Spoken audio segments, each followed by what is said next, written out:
دعا مانگیے.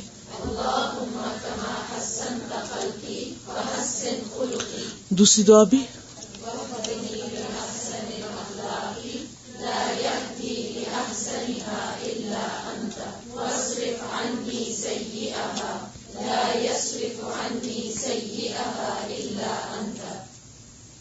حیا. کیا معنی ہے حیا کا؟ انسٹنٹ رسپونڈ کیا ہے آپ کے ذہن میں؟ حیا کا لفظ زندگی سے ہے، حیات سے ہے. اور حیا کی زندگی کے علاوہ اور کیا معنی ہیں؟ بارش، تر و تازگی، اور نباتات کے لیے بھی آتا ہے، پودوں کے لیے بھی آتا ہے، کیونکہ وہ بھی زندگی کی علامت ہوتے ہیں. اور اسلام کی اصطلاح میں حیا کس کو کہتے ہیں؟ دل کے اندر ایسا احساس جو انسان کو زندہ رکھتا ہے، چوکنا رکھتا ہے، برائی سے روکتا ہے، اور اللہ کی معرفت پر مبنی احساس. اور ہر انسان میں حیا کے درجات مختلف ہوتے ہیں. حیا کا تعلق معرفت سے ہے. جتنی زیادہ انسان کو اللہ کی معرفت، اللہ کی پہچان، اللہ کے قرب کا احساس اور اللہ کے حاضر اور موجود ہونے کا احساس ہوتا ہے، اتنا ہی زیادہ حیا کا درجہ انسان کے دل میں بڑھ جاتا ہے. جنید بغدادی کہتے ہیں الحیاء رؤیت الآلاء ورؤیت التقصیر. الحیاء حیا رؤیت الآلاء، رؤیا کس کو کہتے ہیں؟ دیکھنے کو. اور آلاء فبأي آلاء ربكما تكذبان، نعمتیں، قدرتیں. اللہ کی معرفت کس طرح پیدا ہوتی ہے؟ جب انسان اللہ کی نعمتوں کو محسوس کرنے لگتا ہے، اور جب اسے ہر چیز کے اندر اللہ کی قدرت اور اللہ کا کمال نظر آنے لگتا ہے. اور دوسری طرف ورؤیت التقصیر، رؤیا دیکھتا ہے انسان، تقصیر قصر سے. نماز قصر کس کو کہتے ہیں؟ چھوٹی نمازوں کو جو سفر میں پڑھتے ہیں. تقصیر کا مطلب ہوتا ہے کوتاہیاں، کوتاہی. ورؤیت التقصیر، ایک طرف انسان اللہ کی عظمتوں کو پالے اور دوسری طرف انسان کو اپنی غلطیاں نظر آنے لگیں، اپنی کوتاہیاں ستانے لگیں، شرمندہ کرنے لگیں. تو عطا ہی عطا، میں خطا ہی خطا. کہ جب انسان کو اللہ کی عطا اور بخشش اور رحمت ہر طرف پھیلی ہوئی نظر آتی ہے اور دوسری طرف اپنی غلطیاں نظر آنے لگتی ہیں، اپنی کوتاہیاں سمجھ آنے لگتی ہیں، اپنی غفلتیں اور اللہ کی اطاعت میں کمی، تو ان دونوں چیزوں کے ملاپ سے جو تیسری چیز پیدا ہوتی ہے اس کو حیا کہتے ہیں. ان دونوں چیزوں کے یا ان دونوں احساسات کے بیچ کا احساس یا ان دونوں کے ملاپ سے جو احساس ڈیولپ ہوتا ہے اس کا نام حیا ہے. اور یہی احساس پھر انسان کے اندر ایسی قوت پیدا کرتا ہے کہ اس کو برے کاموں سے روک دیتا ہے. لہذا حیا ایک ایسی قوت بن جاتی ہے کہ جو بالکل فطری طور پر انسان کے اندر ایک رکاوٹ کھڑی کر دیتی ہے برائی کی طرف بڑھنے سے. انسان اللہ کے حیا سے، غلط لفظ بولنے سے، برے الفاظ بولنے سے، بد اخلاقی برتنے سے گھبرانے لگتا ہے، کیونکہ اسے محسوس ہوتا ہے کہ ہر جگہ میرا رب میرے ساتھ ہے، وہ مجھے دیکھ رہا ہے، وہ میرے ساتھ کیا معاملہ کر رہا ہے، اور میں اس کے ساتھ اور اس کی مخلوق کے ساتھ کیسے پیش آ رہا ہوں، کیا معاملہ کر رہا ہوں. جب انسان کو اللہ کا دینا، اللہ کی بخشش محسوس ہوتی ہے تو پھر انسان شرم کے مارے گناہ کرنے سے بھی رکنے لگتا ہے. اسی کا نام حیا ہے کہ انسان گناہوں کو چھوڑ دے، غلط چیزوں کو چھوڑ دے، ان چیزوں کو چھوڑ دے جو اس کے دل میں کھٹک جائیں، خواہ اس پر انسان کو شریعت کا کوئی واضح حکم معلوم ہو یا نہ ہو، لیکن وہ ان کو چھوڑ دے. ہو سکتا ہے ایک چیز فتویٰ کے اعتبار سے بالکل درست ہو، لیکن تقوی کے اعتبار سے اور آپ کے اپنے اندر کی کیفیت کے اعتبار سے وہ چیز آپ کو درست معلوم نہ ہوتی ہو، تو اس باریک نظر کے پیدا ہونے کا نام ہی حیا ہے۔ ایک روایت میں آتا ہے عیسیٰ علیہ السلام کو اللہ تعالیٰ نے وحی کی، عز نفسک فإن اتعظت فإلا فاستحیی منی ان تعظ الناس۔ عز نفسک، اپنے آپ کو واز کرو، خود کو خود واز کرو، خود کو خود سمجھاؤ، پھر اگر تم نصیحت پکڑ جاؤ، یعنی اپنا خود کو سمجھانے سے سمجھ جاؤ تو پھر لوگوں کو سمجھاؤ، اور اگر خود نہیں سمجھتے ہو، خود نصیحت نہیں پکڑتے ہو، وَإِلَّا فَاسْتَحِي مِنِّي، تو مجھ سے حیا کرو، کہ جو چیز تم خود کو خود سے نہیں کرا سکتے پھر دوسروں کو کرنے کے لیے کیوں کہتے ہو؟ ان تعظ الناس، کہ تم لوگوں کو تو واز کرتے ہو، لوگوں سے تو اچھا ایکسپیکٹ کرتے ہو، اور خود ان کے ساتھ اچھا کرتے ہوئے یا خود اپنی زندگی میں اس اخلاق کو لاتے ہوئے تمہیں احساس ہی نہیں ہوتا کہ یہ تمہارے بھی کرنے کا کام ہے۔ فضیل بن عیاض کہتے ہیں کہ 5 چیزیں انسان کی بدبختی کی علامت ہیں، یعنی جس کے اندر یہ 5 چیزیں ہیں وہ بدقسمت انسان ہے، بدبخت انسان ہے۔ نمبر 1، القسوۃ فی القلب، دل کی سختی، دل کا سخت ہونا۔ نمبر 2، جمود العین، آنکھوں کا جمود، آنکھ سے آنسو نہ بہنا۔ نمبر 3، قلت الحیا، حیا کی کمی۔ نمبر 4، والرغبۃ فی الدنیا، دنیا میں رغبت، دنیا کی محبت، دنیا کی طرف کھنچتے چلے جانا۔ اور نمبر 5، طول الامل، لمبی لمبی امیدیں باندھنا، اور وہ ساری دنیا ہی کے بارے میں۔ تو قلت حیا اور حیا کا نہ ہونا اور ڈھیٹ بن کر، بے حیا بن کر ہر غلط کام کرتے چلے جانا، اس میں کوئی خوبی کی بات نہیں، یہ دراصل بدقسمتی کی بات ہے کہ انسان غلط کر بھی رہا ہے اور اسے اپنی غلطی کا احساس بھی نہیں۔ اپنی غلطی اور اپنی کوتاہی کا احساس اگر کسی کو دیکھنا ہو، جاننا ہو، تو وہ فرشتوں کے حیا کو دیکھے کہ جو دن رات اللہ کی تسبیح کرتے ہیں۔ قرآن پاک میں آتا ہے کہ وہ اس طرح تسبیح کرتے ہیں کہ رکتے ہی نہیں، کسی وقت دم ہی نہیں لیتے، کوئی وقفہ ہی نہیں کرتے۔ فَإِذَا كَانَ يَوْمُ الْقِيَامَةِ، لیکن قیامت کے دن کیا کہیں گے؟ قَالُوا سُبْحَانَكَ مَا عَبَدْنَاكَ حَقَّ عِبَادَتِكَ، پاک ہے تو، ہم تیری عبادت کا حق ادا ہی نہیں کر سکے، ہم تیری عبادت کا حق ادا ہی نہیں کر سکے۔ یہ ہے حیا التقصیر، اپنی کوتاہی کا احساس، کہ سب کچھ کر کے بھی یہی سمجھنا کہ حق تو یہ ہے کہ حق ادا نہ ہوا۔ کہاں یہ کہ انسان کوئی چھوٹا سا کام کر کے اپنے آپ کو بڑی چیز سمجھنے لگے اور پھر شیخی بگاڑنے لگے اور دوسروں پہ رعب جتانے لگے اور اپنی نیکیوں کا پرچار کرنے لگے۔ فرشتوں کے حیا میں اور ان کے اعتراف خطا میں حضرت آدم علیہ السلام کا واقعہ جو قرآن پاک میں آتا ہے، اس میں بھی آپ نے دیکھا کہ جب اللہ سبحانہ وتعالیٰ نے ان سے کہا کہ ان چیزوں کے نام بتاؤ، وہ نہیں بتا سکے، اور آدم نے بتا دیے تو فوراً پکار اٹھے، سبحانک لا علم لنا الا ما علمتنا، کہ انسان اپنی کمی اور اپنی کوتاہی کا اعتراف کرتے ہوئے کبھی نہ گھبرائے، کیونکہ انسان کامل نہیں بنایا گیا، انسان کے اندر کمی ہے اور ہر انسان کے اندر ہے، اور اس کمی کا اعتراف یہ بھی حیا میں سے ہے، اور اپنی کمی کا اعتراف نہ کرنا یہ بھی بے حیائی ہی کی ایک قسم ہے، کہ ایک تو چوری اور اوپر سے سینہ زوری۔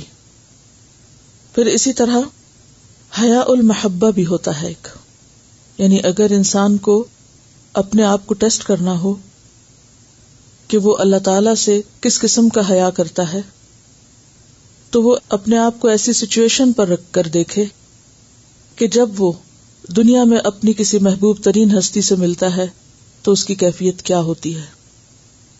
جب کوئی محب محبوب کا سامنا کرتا ہے، محب کس کو کہتے ہیں؟ عربی الفاظ ہے، محب کہتے ہیں محبت کرنے والے کو، فاعل ہے، اور محبوب مفعول کے وزن پر جس سے محبت کی جاتی ہے، کہ اگر وہ اچانک سامنے آ جائے یا اس سے ملاقات کرنی پڑ جائے تو انسان کی کیفیت اور انسان کی سوچ اور اس وقت کنڈیشن کیا ہوتی ہے۔ انسان کے پاس الفاظ نہیں ہوتے، انسان کی سوچ کام کرنا چھوڑ دیتی ہے۔ جب ہم اللہ کے آگے نماز میں کھڑے ہوتے ہیں، اپنی محبت کے اظہار میں اللہ سے ملاقات کرنے کے لیے جاتے ہیں، تو اللہ کا تصور کر کے کیا کبھی رک کے کچھ سوچا کیا پڑھ رہے ہیں؟ کبھی تنہائی میں اللہ کو یاد کر کے سوچا کہ جب کوئی اور نہیں ہوتا تو اللہ تو ہمارے ساتھ ہوتا ہے نا، اور وہی اللہ سے ملاقات کا بہترین وقت ہوتا ہے۔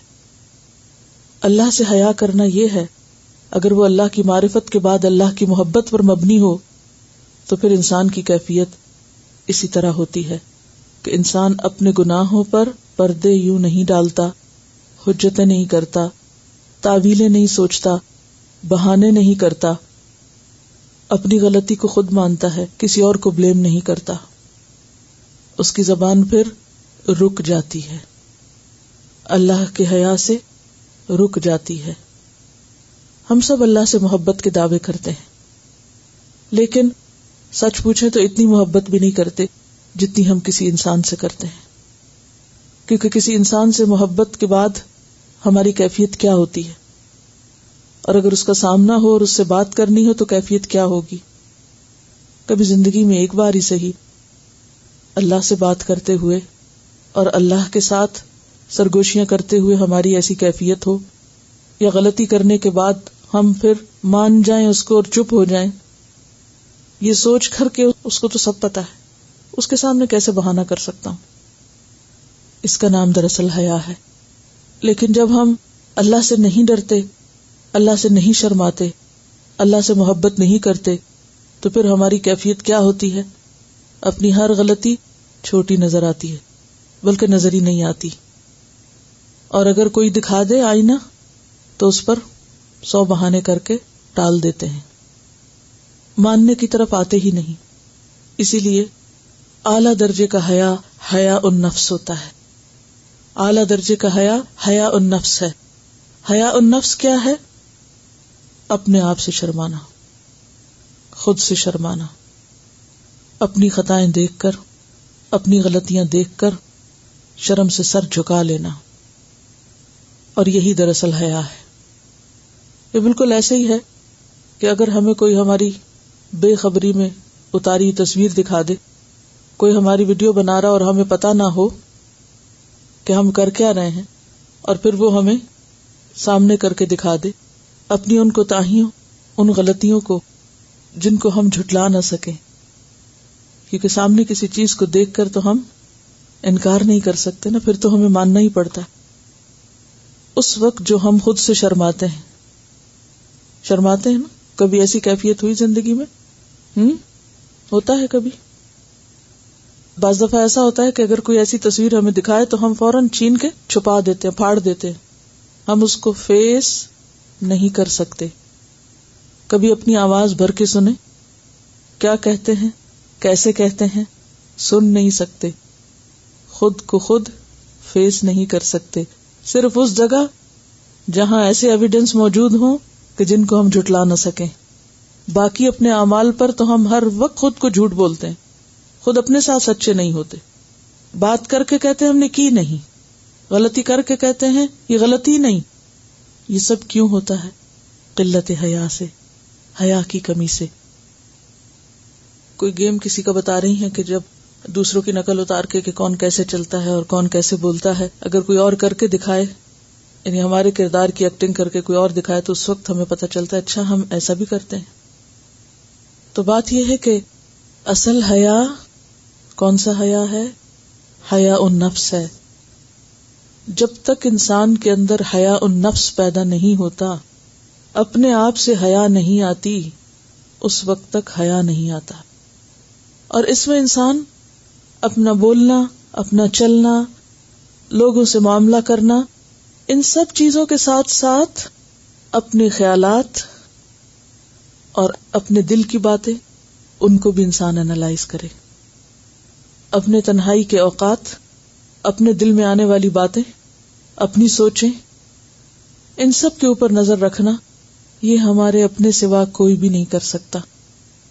میرے دل میں کیا ہے آپ میں سے کون جھانک کے دیکھ کے میری غلطیوں کو پہچان کے مجھے بتا سکتا ہے؟ بتائیے. کوئی مدد کر سکتا ہے میری؟ کوئی بھی نہیں کر سکتا. میں کیا سوچتی ہوں، میں کیا چاہتی ہوں، میری خواہشات کیا ہیں، کوئی نہیں جانتا، صرف میں جانتی ہوں. اور اگر میں اپنی اندر کی کیفیت کو خود نہیں جان سکتی اور پرکھ سکتی اور اس کی غلطی خود نہیں نکال سکتی، کوئی دوسرا میری مدد کر بھی نہیں سکتا. لہذا جب تک حیا النفس نہیں آتا اس وقت تک اللہ سے حیا کرنا بھی نہیں آتا. اور اگر انسان اللہ سے حیا نہیں کرتا تو پھر انسان اللہ کا حق بھی ادا نہیں کرتا. وما قدر اللہ حق قدرہ، انہوں نے اللہ کی قدر ہی نہیں کی جیسا کہ اس کی قدر کرنے کا حق ہے. ہم لوگوں کے ڈر سے کام چھوڑ دیتے ہیں، لوگوں سے شرما کر ہم سیدھے ہو جاتے ہیں، لیکن جہاں لوگ نہیں ہوتے وہاں ہم کیا کرتے ہیں؟ اگر حیا النفس ہوگا تو فوراً ہی اللہ سے شرمانے کا احساس بھی آئے گا، اور پھر ہر قیمت پہ غلطی چھوڑنے کی طاقت بھی اللہ دے گا. حیا کو ایک اور رخ سے دیکھیے کہ حیا دو قسم کا ہوتا ہے، ایک فطری اور ایک دینی. فطری حیا جو اللہ نے ہر ایک کی فطرت میں رکھا ہے، اور اس کی مثال کیا ہے؟ جیسے آدم علیہ السلام سے جنت میں جب لباس اتروایا گیا تھا تو انہوں نے کیا کیا؟ کیا اللہ نے ان کو حکم دیا تھا کہ آدم اور حوا کپڑے پہن لو، پتے چپکا لو، خود کو ڈھانکو، شرماؤ؟ نہیں. وَطَفِقَا يَخْصِفَانِ عَلَيْهِمَا مِنْ وَرَقِ الْجَنَّةِ، فوراً لگے اپنے اوپر درختوں کے پتے چپکانے. یہ ایک انسٹنٹ ریاکشن جو ہوتا ہے انسان کا کہ وہ کسی کے سامنے عریاں نہ ہو، ننگا نہ ہو، اس کا عیب، اس کے قابل شرم حصے جسم کے کسی کو دکھائی نہ دیں. یہ سب کچھ کس سے تعلق رکھتا ہے؟ فطرت سے. اور اس انسان کی تو پھر حالت قابل رحم ہے جس کے اندر کی فطرت مسخ ہو جائے، جس کو اپنے جسم کے قابل شرم حصوں کو عریاں کرنے میں بھی حیا نہ ہو، احساس نہ ہو، شرم نہ ہو. تو گویا اس شخص کی فطرت ہی مسخ ہو چکی ہے. اور جب فطرت مسخ ہو جائے تو پھر انسان کے اندر کوئی خیر باقی نہیں رہتی، پھر انسان جو چاہے کرے. اور شیطان کا پروگرام کیا ہے کہ انسان کی فطری حیا کو مسخ کر دیا جائے. اور دوسری حیا کیا ہوتی ہے؟ دینی حیا. اور دینی حیا کیا ہے؟ گناہ چھوڑنا. یعنی دینی حیا کا نتیجہ کیا ہے کہ اللہ سے شرما کر غلط کام چھوڑ دینا، کہ جو مجھے اتنا کچھ دیتا ہے میں اسے کیا دے رہا ہوں. جہاں تک فطری حیا کا تعلق ہے تو اسلام نے اس کو کنفرم کیا ہے.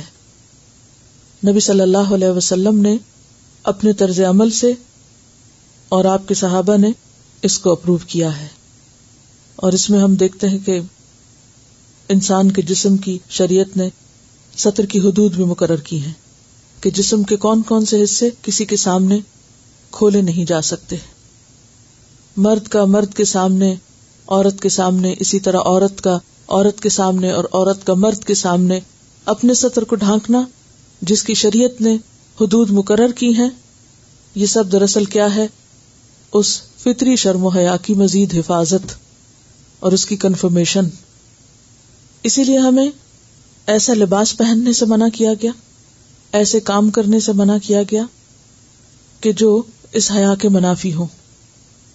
اس میں محض برہنہ ہونا، محض اپنے جسم کی نمائش، یا زنا، یا عمل قوم لوط، یا اسی قسم کی دیگر تمام اشیاء جو ہیں وہ حرام قرار پائی ہیں، کیونکہ یہ انسان کی فطرت کے بھی خلاف ہے اور شریعت نے بھی ان کو حرام قرار دیا ہے. اور نگاہوں میں ایسی حیا کہ جو قابل شرم چیزیں ہیں ان چیزوں کو دیکھنا بھی، خواہ وہ جائز بھی ہو تب بھی اس سے بچنا، اس کو حیا کہتے ہیں. اور جن لوگوں کی فطرت بہت پاک ہوتی ہے، یا جو لوگ انتہائی فطرت پر ہوتے ہیں، نیچرلی ان کے اندر ایسی چیزیں ہوتی ہیں، اور جب فطرت مسخ ہوتی چلی جاتی ہے تو پھر انسان شیطان کو بھی شرمانے والے کام کرنے لگتا ہے، اور وہ تمام حدود توڑ دیتا ہے کہ جو پھر شریعت نے رکھی ہیں. حضرت ابوبکر رضی اللہ تعالیٰ عنہ کو دیکھیے، کہتے ہیں کہ لوگوں اللہ سے حیا کرو.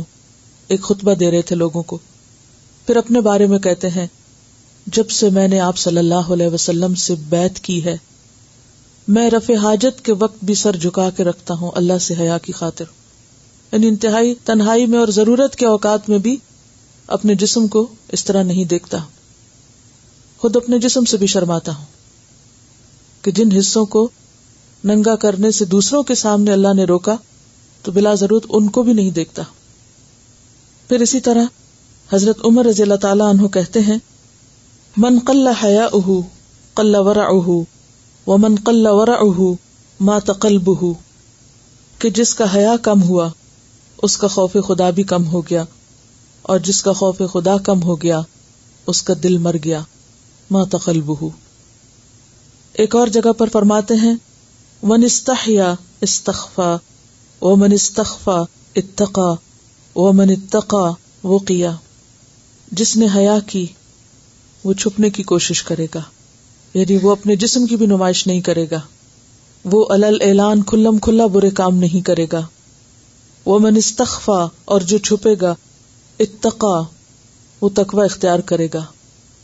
ومن اتقا، اور جو تقوی اختیار کرے گا، بچنے کی کوشش کرے گا، وہ بچا لیا جائے گا، پھر وہ بچ ہی جائے گا. تو انسان نہ صرف یہ کہ اپنے جسم کے قابل شرم حصوں کو چھپائے، بلکہ اپنی زبان سے بھی فحش بات نہ نکالے، نہ گالی گلوچ، نہ کسی اور طرح کے فحش الفاظ. اور اسی طرح کسی سے معاملہ کرتے وقت، کسی سے بات کرتے وقت حیا اور حشمت کے دائرے میں رہے. اپنے چلنے پھرنے، بیٹھنے، لیٹنے، ان تمام پہلوؤں میں اس چیز کو اپنے سامنے رکھے. حضرت عثمان رضی اللہ تعالیٰ عنہ کے بارے میں آپ نے پڑھا ہوگا. حضرت عائشہ روایت کرتی ہیں کہ ایک مرتبہ آپ صلی اللہ علیہ وسلم لیٹے ہوئے تھے. اتنے میں ابو بکر آئے، اجازت مانگی، آپ نے ان کو آنے کی اجازت دی اور وہ اپنا کام کر کے چلے گئے. تھوڑی دیر کے بعد عمر آئے، آپ نے عمر کو بھی اجازت دی اندر آنے کی اور وہ بھی اپنا کام کر کے چلے گئے. تھوڑی دیر میں حضرت عثمان نے آنے کی اجازت مانگی. جب انہوں نے اجازت مانگی تو آپ لیٹے ہوئے تھے، اٹھ کر بیٹھ گئے. تو کہتی ہے کہ میں نے تھوڑی سی حیرت کا اظہار کیا اور کہا کہ عثمان کے آنے پر آپ نے یعنی اپنے کپڑے اور اپنا حال حلیہ درست کر کے آپ بیٹھ گئے. تو آپ نے فرمایا کہ ان عثمان رجل حی، کہ عثمان بہت شرم والے انسان ہیں، اور مجھے حیا آئی کہ میں اس حال میں اس کے سامنے ہوں. ایک اور روایت میں آتا ہے صحیح مسلم کی کہ کیا میں نہ حیا کروں اس سے جس سے فرشتے بھی حیا کرتے ہیں. تو حضرت عثمان رضی اللہ تعالیٰ عنہ کی ایک خاص خوبی تھی. تو اس سے پتہ چلتا ہے کہ لوگوں کے سامنے احسن طریقے سے آنا، صحیح حال حلیے میں آنا، یہ بھی حیا سے تعلق رکھتا ہے. مثلا آپ دیکھیں کہ اگر آپ بیٹھے ہوئے ہیں یا کیجولی کچھ کام کاج کر رہے ہیں، آپ کی کوئی بہن آتی ہے، دوست آتی ہیں، آپ اسی طرح رہتے ہیں، لیکن جو ہی آپ کے والد آتے ہیں تو آپ کیا کرتے ہیں؟ سمٹ جاتے ہیں، سیدھے ہو کے بیٹھ جاتے ہیں. یہ کیا ہے؟ یہ فطری حیا ہے. لیکن اگر کوئی یہ کہے کہ نہیں I don't care, who cares, یہی جملے اور یہی الفاظ بے حیائی کے الفاظ ہیں کہ ہو کیئرس. مومن یہ نہیں کہتا کہ ہو کیئرس. مومن تو کیئر فری نہیں، کیئرفل ہوتا ہے. وہ اپنے الفاظ، اپنے رکھ رکھاؤ، اپنی نگاہیں، اپنی چال ڈھال اور اپنی بات چیت ہر چیز میں باحیا ہوتا ہے. حضرت ابو موسیٰ اشعری کے بارے میں آتا ہے کہ انہوں نے کچھ لوگوں کو دیکھا کہ بغیر ازار کے، ازار کہتے ہیں نیچے کے تہبند کو، آپ پاجامہ کہہ لیں، دھوتی کہہ لیں، کچھ بھی، بغیر ازار کے پانی میں کھڑے. اب پانی میں جب انسان کھڑا ہوتا ہے تو اس کا جسم ننگا نہیں ہو رہا ہوتا، اور خاص طور پر اگر پانی میں کچھ مٹی وٹی بھی ملی ہوئی ہو. لیکن انہیں پتا چلا کہ لوگ بغیر لباس کے پانی میں ہیں. تو ان سے خطاب کر کے کہا لأن اموت ثم انشر ثم اموت ثم انشر ثم اموت ثم انشر احب الی من ان افعل مثل هذا، کہ میں اگر مر جاؤں پھر زندہ کیا جاؤں، پھر مروں پھر زندہ کیا جاؤں، پھر مروں پھر زندہ کیا جاؤں، یہ مجھے زیادہ پسند ہے بنسبت اس کے کہ میں ان جیسی حرکت کروں، کہ پبلک پلیس پر بغیر اپنے جسم کے نچلے حصے کو ڈھانکے اس طرح کھڑا ہو جاؤں۔ تو یہ بھی دراصل کیا ہے؟ حیا ہی ہے۔ ان کے بارے میں یہ بھی آتا ہے، ابو موسیٰ اشعری کے بارے میں، کہ وہ رات کو بھی لباس پہن کر سوتے، اور ایسا لباس پہن کر سوتے کہ جس سے انہیں یہ اندیشہ نہ رہتا کہ ان کا جسم سوتے میں کھل جائے گا۔ حالانکہ آپ دیکھتے ہیں کہ قرآن پاک میں بھی اس بات کی اجازت ہے کہ انسان جب رات کو سوئے تو اپنے جسم کو راحت پہنچانے کے لیے وہ اپنے لباس کو مختصر کر سکتا ہے یا ہٹا سکتا ہے، اگرچہ بالکل تنہائی میں بھی ننگا ہونے سے منع کیا گیا، لیکن ایسا لباس کہ جو ڈھیلا ڈالا وہ پہن سکتا ہے۔ لیکن ابو موسیٰ اشعری اس معاملے میں بھی بہت کیئرفل تھے کہ کہیں سوتے میں بھی میرے جسم سے ایسے اس طرح کپڑا نہ ہٹے کہ کوئی اور دیکھے، کسی کی اچانک نظر پڑے۔ یہ سب احتیاط حیا کی وجہ سے تھی۔ وفد عبد القیس جب آپ صلی اللہ علیہ وسلم کے پاس آیا تو انہوں نے سواریوں سے اترتے ہی نہ آؤ دیکھا، نہ تاؤ، نہ کپڑے بدلے، اور نہ ہی اپنا حال حلیہ درست کیا، فوراً شوق ملاقات میں آپ صلی اللہ علیہ وسلم کے پاس پہنچ گئے۔ آپ نے پوچھا کہ آپ کا سردار کہاں ہے؟ تو کہا کہ وہ پیچھے آ رہے ہیں۔ وہ اترے اور انہوں نے اپنا حال حلیہ درست کیا اور بہت آرام سے سمجھ بوجھ کے قدم اٹھاتے ہوئے وہ آپ کے پاس تشریف لائے۔ تو آپ صلی اللہ علیہ وسلم نے ان سے فرمایا ان فیک لخصلتین یحبہم اللہ، کہ تمہارے اندر دو خصلتیں ایسی ہیں کہ جن سے اللہ محبت کرتا ہے۔ قلت ما ہما، اشج کہتے ہیں اے اللہ کے رسول صلی اللہ علیہ وسلم وہ کون سی خصلتیں ہیں؟ قال الحلم والحیاء، آپ نے فرمایا حلم اور حیا۔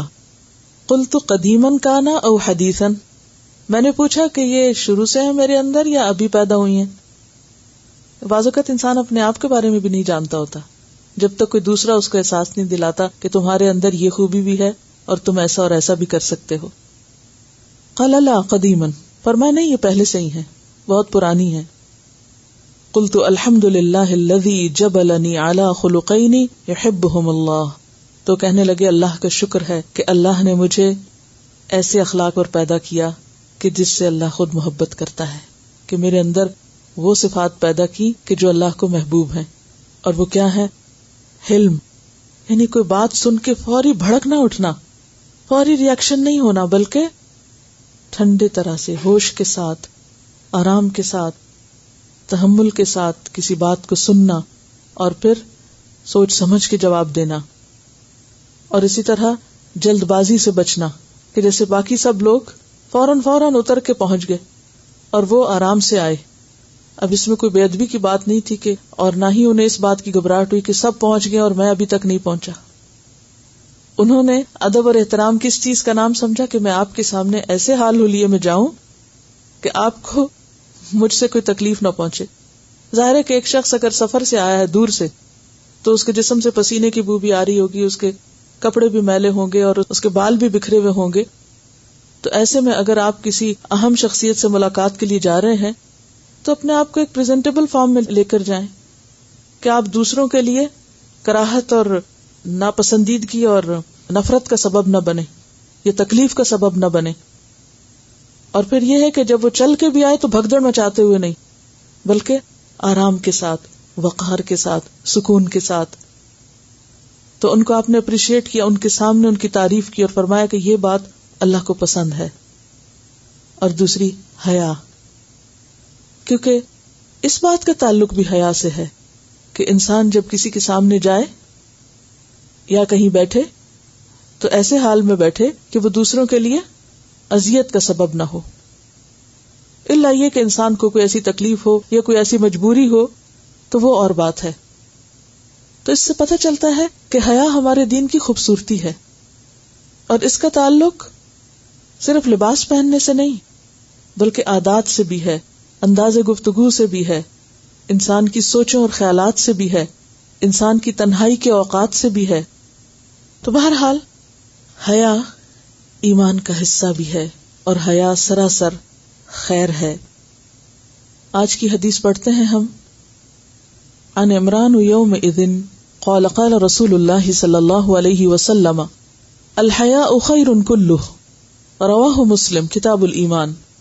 سیدنا عمران رضی اللہ عنہ نے ایک دن روایت کی کہ رسول اللہ صلی اللہ علیہ وسلم نے فرمایا حیا ساری کی ساری خیر ہے، یعنی خواہ وہ ہماری عادات سے متعلق ہو، خیالات سے ہو، گفتگو سے ہو، لباس سے ہو، لوگوں کے ساتھ معاملہ کرنے سے ہو، حیا کی کوئی بھی قسم ہو، فطری ہو، دینی ہو، وہ خیر ہی خیر ہے، بھلائی ہی بھلائی ہے، اس سے انسان کو فائدہ ہی فائدہ پہنچے گا۔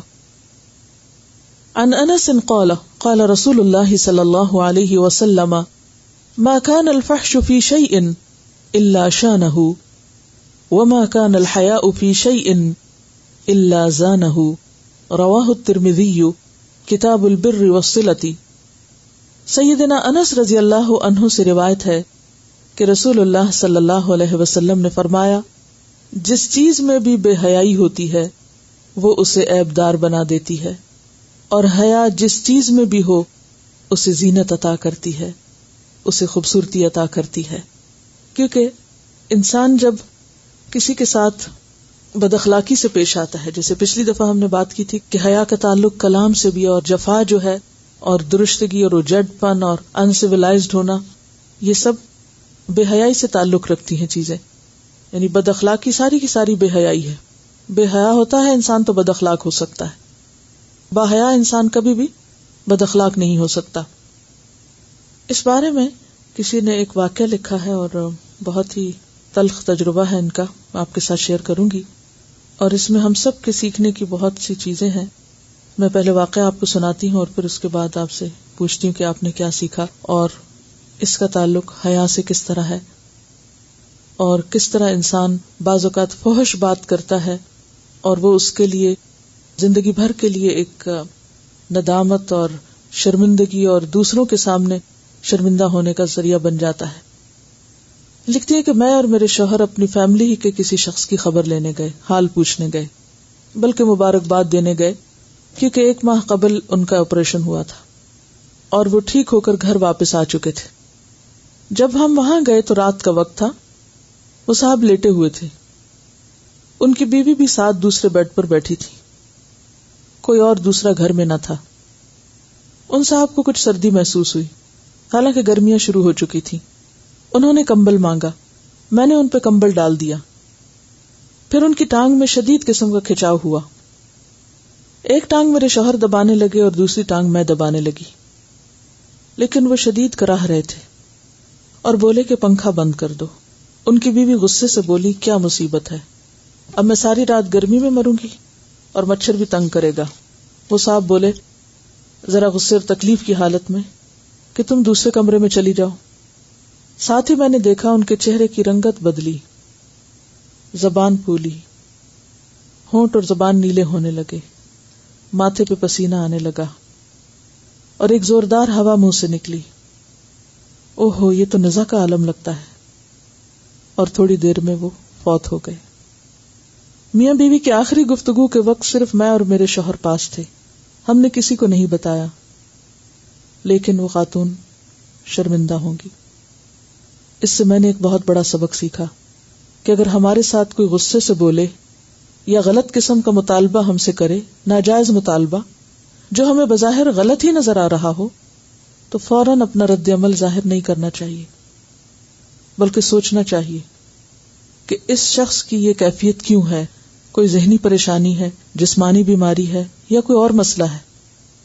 فوراً اکھڑ پن اور بد کلامی نہیں کرنی چاہیے، اور ہمیں واقعی نہیں معلوم کہ وہ جس سے ہم جھگڑ رہے ہیں اس کی زندگی کا آخری دن ہو، کہ اس کے بعد نہ معافی مانگنے کا وقت ملے اور نہ ہی پچھتانے سے کچھ حاصل ہو۔ اور یہ بالکل روزمرہ کی چیزیں ہیں نا، کہ انسان جن لوگوں کے ساتھ مل جل کے رہتا ہے ان کی چھوٹی چھوٹی باتوں پہ بعض اوقات افینڈ ہو جاتا ہے، اور بعض اوقات یہ بھی نہیں دیکھتا کہ دوسرے شخص کی کیفیت کیا ہے اور کیوں ہے، کوئی بیمار ہے، کوئی تھکا ہوا ہے، اور پھر اس وقت انسان اس قسم کی گفتگو کرے اور جیسے ہم میں سے ہر ایک اکثر یہ بات دہراتا رہتا ہے کہ کیا پتا ہماری زندگی کا آج آخری دن ہو، اور یا آخری نماز ہو، اور آخری ملاقات ہو، اور آخری کام ہو. یہ ہم کہتے تو رہتے ہیں لیکن ہم اس کو صحیح طور پہ محسوس نہیں کرتے. غلط کام کرتے ہوئے بھی انسان اگر سوچے کہ جس کے ساتھ میں لڑ رہا ہوں یا جس کے ساتھ میں بدتمیزی کر رہا ہوں، معلوم نہیں اس کے بعد میرا اور اس کا واسطہ کہاں پڑے اور میرے پاس مزید کتنی مہلت ہے. تو بہت سی چیزوں کو انسان اگر خود دیکھنے لگے تو ان چیزوں کی اصلاح کرنا بھی آسان ہوتا ہے. فوری، شدید اور نیگیٹو ریاکشن اگر ہم اس چیز کو کنٹرول کر لیں تو یہی با اخلاق ہونا ہے، یہی با ایمان ہونا ہے، یہی با حیا ہونا ہے. یہ واقعی انتہائی مشکل چیز ہے، لیکن من یتصبر یصبرہ اللہ. صرف چند لمحوں کی بات ہوتی ہے. اگر وہ چند لمحے ہم اپنے کنٹرول میں کر لیں، اس وقت تھوڑا سا خود کو روک لیں، تو آپ تھوڑی دیر کے بعد دیکھیں گے کہ آپ خود بخود نارمل ہونے لگتے ہیں. کیونکہ اللہ تعالیٰ نے یہ چیز فطرت میں رکھی ہے. کوئی شعلہ کتنا بھی بھڑک رہا ہو، تھوڑی دیر کے بعد آپ دیکھتے ہیں تو وہ شعلہ نیچے ہونے لگتا ہے اور ہوتے ہوتے بجھنے لگتا ہے. آپ کو بھڑکانا پڑتا ہے اس کو دوبارہ، وہ خود سے بھڑکتا نہیں ہے. ہر بھڑکتا شعلہ نیچے کو جاتا ہے اور آہستہ آہستہ ختم ہی ہوتا ہے. یہی حال ہمارے غصے کا ہوتا ہے. اگر وقتی طور پر ہم اپنے آپ کو روک لیں تو آپ دیکھیں گے کہ تھوڑی دیر کے بعد ہم خود بھی نارمل ہو جائیں گے. اللہ یہ کہ پھر شیطان آ کے ہمیں اکسائے اور کسی اور سے ہم ڈسکس کریں اور وہ بھڑکائے اور پھر ہم وہیں پہنچ جائیں اپنے آپ کو جلاتے جلاتے. ورنہ اللہ تعالیٰ نے خود ہمارے اندر ایک آٹومیٹک سسٹم ایسا رکھا ہے کہ ہم واپس پلٹ جاتے ہیں اپنی فطرت پر. یہ واقعہ تو ایک انتہائی واقعہ ہے نا کہ جس میں ایک شخص دنیا سے چلا جاتا ہے، اور بعض اوقات ایسا بھی ہوتا ہے کہ ہم دوسروں کے ساتھ اسی درجے کی بدتمیزی، بد اخلاقی کرنے کے بعد وہ زندہ بھی ہو تو پلٹ کے اس سے سوری نہیں کرتے، معافی نہیں مانگتے، شرم نہیں کرتے اور اپنے آپ کو جسٹیفائی کرتے رہتے ہیں، اپنی غلطی کا اعتراف نہیں کرتے. اور نتیجہ کیا ہوتا ہے؟ اپنے ہی تعلقات کو ہم اور اپنے ہی ساتھ رہنے والوں کو اپنے لیے کانٹا بنا لیتے ہیں اور خود ان کے لیے کانٹا بن جاتے ہیں. اگر کسی پر کوئی زیادتی ہو تو اس کا حل یہ نہیں کہ اسی وقت وہ اس کا حساب برابر کرنے لگے، کیونکہ اس وقت کرنے سے فائدہ نہیں. ہاں، اگر زیادتی ہو رہی ہے تو اس آگ کے شعلے کو ابھی ذرا ٹھنڈا ہونے دیں. جب دوسرا شخص اس بات کے قابل ہو کہ وہ بات سمجھ جائے تو اس وقت اس سے بات کی جائے اور اپنا موقف اس کو سمجھایا جائے کہ میرے ساتھ یہ اور یہ زیادتی ہے، اور ہر مسئلہ ایسا ہوتا ہے کہ جس کا سولوشن نکل سکتا ہے. اس کا سولوشن ضرور نکالنا چاہیے. یہ نہیں کہا جا رہا کہ زیادتی کو آپ برداشت کرتے چلے جائیں اور اس پر احساس نہ دلائیں، لیکن اس وقت یہ بات کرنے کا مقصد یہ ہے کہ عین اس وقت جبکہ آگ بھڑک رہی ہو تو اس کو مزید نہ بھڑکایا جائے، اس کو چھوڑ دیا جائے کہ وہ ٹھنڈی ہو جائے تاکہ وہ نہ ہمیں جلائے اور نہ دوسرے کو جلائے.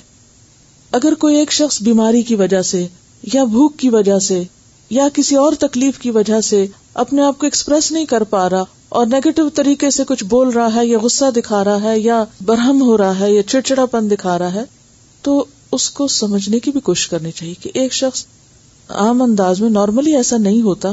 ضرور کوئی چیز ہے اس کے مائنڈ کے پیچھے جو اس کو بگ کر رہی ہے، جو اس کو پریشان کر رہی ہے، تو وہ ریزن کیا ہے، اور اگر اس کو معلوم کر لیں تو اس وقت بھی معاملہ حل ہو سکتا ہے. لیکن مشکل یہ ہے کہ ہم دوسرے کو کیسے سنبھالیں جبکہ ہم اس وقت خود کو بھی سنبھال نہیں سکتے. دوسرے کو سہارا تو ہم اس وقت دے سکتے ہیں نا کہ جب ہم خود کو تھامے ہوئے ہوں. یہ ایک بڑی اہم بات ہے کہ ہم ہمیشہ اس پر تو نظر رکھتے ہیں کہ دوسرے ہمیں کہاں کہاں سے ستا رہے ہیں، ہم پر کیا کیا زیادتی کر رہے ہیں، یا ہمارے لیے کس طرح تکلیف کا سبب بنے ہوئے ہیں. لیکن کبھی ہم یہ نہیں سوچتے کہ کہیں وہ ہم خود ہی تو نہیں کہ جن کا ریفلیکشن دوسرے کا ریئیکشن بن کے سامنے آ رہا ہے، کہ ہم ہی کو دیکھ کر وہ اس طرح ریئیکٹ کر رہے ہیں. بعض لوگوں کو آپ نے دیکھا ہوگا کہ وہ اچھے بھلے ہوتے ہیں، با اخلاق، لیکن جو ہی وہ کسی ایک ایسے خاص شخص سے ملتے ہیں تو بڑک اٹھتے ہیں. تو ہر شخص کا اپنا ایک مزاج ہوتا ہے. تو صرف کمپلینٹس کرنے کی بجائے یہ بھی دیکھیں کہ ہم خود تو نہیں کسی چیز کا سبب، کیونکہ عموماً لوگوں کا رویہ ہمارے لیے ہمارے ہی طرز عمل کا ریئیکشن ہوتا ہے. موسٹلی لوگ ہمارے ساتھ کیا کر رہے ہوتے ہیں، وہ وہی کر رہے ہوتے ہیں جو دراصل ہم ان کے ساتھ کر رہے ہوتے. ایکسیپشنل کیسز ضرور ہوتے ہیں، لیکن نارملی آپ دیکھیں گے اگر آپ کسی سے دل کھول کے محبت کے ساتھ مسکراتے ہوئے ملے ہیں تو دوسرے کو بھی مسکرانا پڑے گا. اگر ایک وقت نہیں تو دوسری وقت، دوسرے نہیں تو تیسرے وقت. یہ نہیں ہو سکتا کہ آپ واقعی سچی محبت بانٹیں اور جواب میں آپ کو صرف نفرت ہی ملے. تو یہاں آپ دیکھیں کہ کس قدر خوبصورت بات ہے کہ کسی بھی چیز میں فحش ہوگا وہ اس کو بدنما کر کے رہے گا. بے حیائی چیزوں کو بدصورت بنا دیتی ہے، چاہے وہ زبان سے نکلے ہوئے ایسے الفاظ ہوں یا پھر انسان کے رویے. اور حیا جس چیز میں ہوگا اسے خوبصورت بنا دے گا. اگلی حدیث ہے عن ابی سعید الخدری قال كان النبي صلی اللہ علیہ وسلم اشد حیاء من العذراء في خدرها وإذا رأى شيئا يكرهه عرفناه في وجهه رواه البخاری کتاب الادب. سیدنا ابو سعید رضی اللہ عنہ سے روایت ہے کہ نبی کریم صلی اللہ علیہ وسلم پردے میں رہنے والی کنواری لڑکی سے بھی زیادہ حیا والے تھے. اشد حیاء، زیادہ شدید تھے حیا میں، من العذراء، یہ عذراء وہی ہے جس کو ہم عذرا بولتے ہیں، ہم مقصورہ بولتے ہیں اور یہاں ممدودہ ہے. من العذراء فی خدرها، خدر کہتے ہیں پردے کو، یعنی کنواری لڑکی جس کے اندر زیادہ حیا ہوتی ہے اس سے بھی زیادہ آپ باحیا تھے، یعنی اپنی گفتگو میں، دیکھنے کے انداز میں. کیونکہ حیا کا تعلق دیکھنے کے انداز سے بھی ہوتا ہے کہ بعض لوگ دوسروں کو گھور گھور کے دیکھتے رہتے ہیں، یا نفرت کی نگاہوں سے دیکھتے ہیں، یا تنقیدی نگاہوں سے دیکھتے ہیں. تو ایسی نگاہیں بھی دوسروں کے لیے اذیت کا سبب بنتی ہیں. تو حیا کی نظر کیا ہوتی ہے کہ انسان دوسرے کی طرف بقدر ضرورت ہی دیکھے. فَإِذَا رَأَى شَيْئًا يَكْرَهُهُ عَرَفْنَاهُ فِي وَجْهِهِ فَإِذَا رَأَى، پھر جب آپ دیکھتے شیئن کوئی چیز، یکرہہ جسے آپ ناپسند کرتے، عرفناہ ہم پہچان جاتے اس کو، فی وجہہ آپ کے چہرے میں، یعنی جو چیز آپ کو ناگوار ہوتی ہم آپ کے چہرہ مبارک سے سمجھ جاتے کہ آپ کو اچھی نہیں لگ رہی. اسی لیے آپ نے بہت سی احادیث میں، بہت سی روایات میں یہ دیکھا ہوگا کہ بعض اوقات اگر ایک صحابی نے کوئی ایسا کام کیا یا کوئی بات کی تو دوسرے نے اس کو احساس دلایا کہ دیکھو تم دیکھ نہیں رہے کہ آپ کے چہرے کا رنگ بدل رہا ہے، آپ اس کو ناپسند کر رہے ہیں. یعنی اس میں ایسے الفاظ یا ایسا رویہ یا ایسا چیخنا چلانا اور شور مچانا تو دور کی بات، آپ کیا کرتے تھے؟ صرف چہرے سے محسوس کراتے تھے. عن ابی مسعود قال قال النبی صلی اللہ علیہ وسلم ان مما ادرک الناس من کلام النبوۃ الاولى اذا لم تستحی فاصنع ما شئت رواہ البخاری کتاب الادب. سیدنا ابو مسعود رضی اللہ عنہ سے روایت ہے کہ نبی کریم صلی اللہ علیہ وسلم نے فرمایا، اگلے پیغمبروں کا جو کلام لوگوں کو ملا، اگلے پیغمبروں کا یعنی گزشتہ آپ سے پہلے، اس میں سے یہ بھی ہے کہ جب تم میں حیا نہ رہی تو پھر جو جی چاہے کرو. ان بے شک مما اس میں سے جو ادرکا پایا الناس لوگوں نے، من کلام النبوتی کلام نبوت میں سے، الاولا پہلی، کیا اذا جب لم نہیں، تستحی تم شرماؤ، حیا کرو، فسنا تو کرو، ما شئتا جو تم چاہو. تو اس سے کیا پتہ چلتا ہے کہ حیا کی وجہ سے انسان پھر صرف سلیکٹڈ کام کرتا ہے، اس کے الفاظ میں بھی سلیکشن ہوتی ہے، یعنی بولنے میں بھی، لکھنے میں بھی، ریاکشن میں، معاملات میں، لینے دینے میں، ہر چیز میں وہ ایک نفیس سلیکشن کرتا ہے، خوبصورت سلیکشن کرتا ہے. کیونکہ انسان کس چیز سے حیا کرتا ہے کہ اس کا کوئی عیب سامنے نہ آئے. یعنی فطری حیا کو اگر آپ دیکھیں تو انسان کے اندر فطری حیا کس چیز کا نام ہے کہ وہ اپنے جسم کے قابل شرم، عیب دار کا کیا مطلب ہے؟ کراہت آمیز ایسے حصوں کو چھپانا چاہتا ہے. اور فطری حیا میں کیا ہے؟ مثلا اگر آپ کے کپڑوں پر کوئی داغ لگا ہے تو آپ کا فوری ریاکشن کیا ہوگا؟ فوراً اس کو چھپائیں گے. تو بالکل اسی طرح جیسے انسان اپنے جسم کو چھپاتا ہے، جیسے انسان اپنے گندے لباس کو چھپاتا ہے، اگر چہرے پر یا جسم پر کوئی داغ ہو اس کو چھپاتا ہے، کوئی خلقی یا خلقی خلقی زیادہ تر ہم عام طور پہ چھپاتے ہیں کہ اگر کوئی ایسا برتھ مارک ہے یا کہیں کوئی چوٹ لگ گئی یا کوئی نشان، تو عموماً آپ نے دیکھا ہوگا کہ لوگ اپنے اس حصے کو کسی نہ کسی طرح چھپاتے ہیں. اگر مثلاً منہ پہ جھریاں پڑنے لگی تو بالوں کا سٹائل ایسے کریں گے کہ ماتھا جو ہے وہ کچھ اس میں چھپ جائے. کچھ اسی طرح اور طریقے اختیار کریں گے. اگر جسم بھاری ہے تو کپڑے ایسے پہنیں گے کہ جس سے وہ حقیقت چھپ جائے کیونکہ وہ عیبدار چیز ہے. یعنی کہ کوئی بھی چیز جس سے وہ سمجھتا ہے کہ خوبصورت نہیں، بدنما ہے، عیبدار ہے، تو اس کو وہ چھپانے کی فکر میں ہوتا ہے. لیکن افسوس یہ کہ ہم صرف اپنی خلقی خامیاں چھپاتے رہتے ہیں. خلقی تو ہمارے ہاتھ میں بھی نہیں ہوتی نا. مثلاً بہت سی چیزیں ہمارے جسم میں، ہمارے ناک نقشے میں، حال حلیے میں، ہمارے پوسچر میں ایسی ہو سکتی ہیں کہ جن پہ ہمارا کوئی کنٹرول اور بس ہی نہیں. لیکن جو چیزیں ہمارے اختیار میں ہیں، کنٹرول میں ہیں، جن کو ہم چینج کر سکتے ہیں، نہ ان پہ ہماری توجہ ہے، نہ دھیان ہے، اور نہ ہی ہم اس کے بارے میں فکر مند ہیں، اور نہ ہی اس کو چھپانے کی فکر کرتے ہیں. اور چھپانا کیا ہے کہ انسان پھر ایسی باتیں نہ بولے، ایسے کام نہ کرے کہ جو اس کو عیبدار کرتے ہیں، جو اس کے اخلاق کو بدنما کرتے ہیں، جو اسے ایک ناپسندیدہ انسان بناتے ہیں. تو اوور آل حیا کا جو ایک مفہوم پورا پڑھنے کے بعد سامنے آتا ہے کہ حیا ایک ایسی خوبی ہے کہ جو انسان کو اندر اور باہر سے خوبصورت بنا دیتی ہے، اللہ کا پسندیدہ بنا دیتی ہے، اور بندوں کا بھی محبوب بنا دیتی ہے. ہم جب دوسروں پر چیختے ہیں، چلاتے ہیں، یل کرتے ہیں، ان کے اوپر روب جماتے ہیں اور دوسروں کے ادب اور احترام کو ملحوظ خاطر نہیں رکھتے، نہ چھوٹے کو دیکھتے ہیں، نہ بڑے کو دیکھتے ہیں، نہ غریب کو دیکھتے ہیں، نہ امیر کو دیکھتے ہیں، ہر ایک کا مقابلہ کرنا ہی ہم اپنی شان سمجھتے ہیں، تو بنیادی طور پر یہ بے حیا ہونے کی علامت ہے. لیکن ہمیں اس کا احساس بھی نہیں کہ ہم کر کیا رہے ہیں. تو اللہ تعالیٰ سے دعا ہے کہ اللہ ہمیں حیا دے، ایمان دے، ہمیں اپنی غلطیوں کے اعتراف کی توفیق دے اور اپنی اصلاح کرنا سکھا دے. وآخر دعوانا ان الحمد للہ رب العالمین. سبحانک اللہم و بحمدک، نشہد ان لا الہ الا انت، نستغفرک و نتوب الیک. والسلام علیکم ورحمۃ اللہ.